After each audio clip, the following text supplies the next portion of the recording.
Les boîtes de vitesse. Dans cette capsule, nous vous présenterons les différentes boîtes de vitesse pouvant être utilisées en conjonction avec les moteurs permis dans le cadre de la FRC. Les boîtes de vitesse sont essentielles dans la construction d'un robot. Elles permettent de réduire la vitesse de rotation du moteur et d'augmenter le couple. Les boîtes de vitesse sont utilisées dans le système de propulsion de la base pilotable et dans certains mécanismes. Il est important de comprendre que le rôle de la boîte de vitesse est de réduire la vitesse de rotation. De plus, la puissance transmise est inversement proportionnelle à la vitesse réduite. Les boîtes à deux niveaux de réduction sont en principe moins efficaces que celles à réduction simple.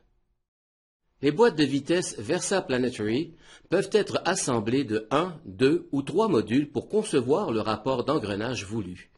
Il est important de bien lire les fiches techniques pour vous assurer de la compatibilité des modules sélectionnés.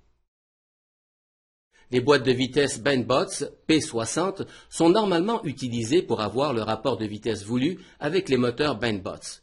Il y a différents rapports de vitesse disponibles. Cet engrenage est livré déjà assemblé. Par contre, il faut le graisser en prenant la peine de le démonter avant l'utilisation. La Toughbox Mini est normalement utilisée dans le système de propulsion de la base pilotable. Les différentes possibilités de ratio d'engrenage lui donnent un avantage. La Simple Box est normalement utilisée dans le système de propulsion de la base pilotable. Son faible poids lui donne un avantage. Par contre, il n'y a pas de choix de rapport de vitesse.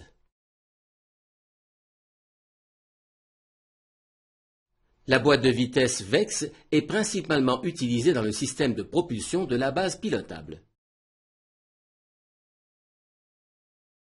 La boîte de vitesse Warmbox est utilisée pour des bras ou leviers de poids moyen sur un robot.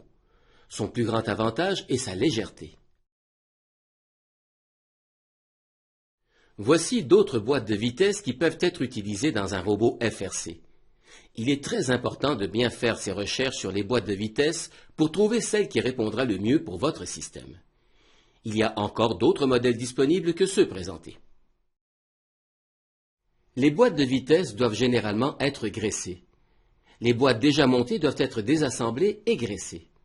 Le choix du rapport de vitesse et du moteur approprié à l'application souhaitée ne tient pas du hasard.